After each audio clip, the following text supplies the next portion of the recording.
दादा. नमस्कार. नाव सांगा आपलं. योगेश गंगाराम आयरे, वडाळी नजीक, तालुका निफाड, जिल्हा नाशिक. मोबाईल नंबर सांगा.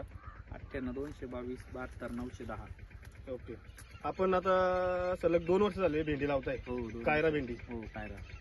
तर यावर्षी कस काय किती किलो बियाणं लावलंय आपण यावर्षी? 900 ग्राम लावलेले. 900 ग्रॅम बियाणं लावलंय. हो. आणि साधारण कितवा तोडा चालू आहे आता? हा साधारण आपला 25-30 तोडा आहे. 30वा तोडा आहे. हो. आता आपल्यासारखी फोनवर चर्चा होत राहायची. थंडी किती होती आपल्या इथं? थंडी मध्यंतरी भरपूर होती. 6 पर्यंत टेम्परेचर गेलं. 6 पर्यंत टेम्परेचर होतं अक्षरशः. तरी सुद्धा किती माल निघायचा त्या टायमाला? तरी 100+ माल आहे. 900 ग्रॅमला 100+ माल होता.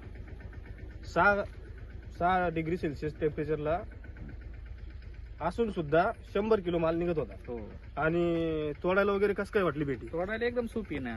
कोणतं या वर्षी लावली, मागच्या वर्षी लावली होती, मग म्हणून तर ते या वर्षी लावली ना. कटकट तोडायला आवाज सोपी आणि मजूर पण नाही ना. मस्तपैकी कुठे त्या खाजं खुजा वगैरे येत नाही, काही खास खूस कमी आहे. कमी. आणि क्वालिटी नंबर 1 आहे हो. क्वालिटीचा काही विषय नाही. क्वालिटी एक नंबर मार्केटमध्ये विकत.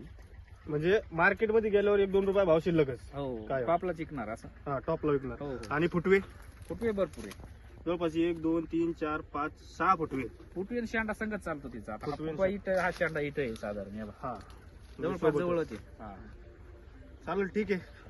काय सांगसाल आसपासच्या शेतकऱ्यांनी कायरा भेंडी लावड हो. करायला पाहिजे की नाही? 100% लावली पाहिजे. व्हरायटी एक नंबर आहे. व्हरायटी निवडली तरच आपल्याला बेनिफिट भेटेल, नाही तर मग व्हरायटी फसली, गंमत फसली. गंमत फसली. हो, ठीक आहे, 100%. ठीक आहे. धन्यवाद. धन्यवाद.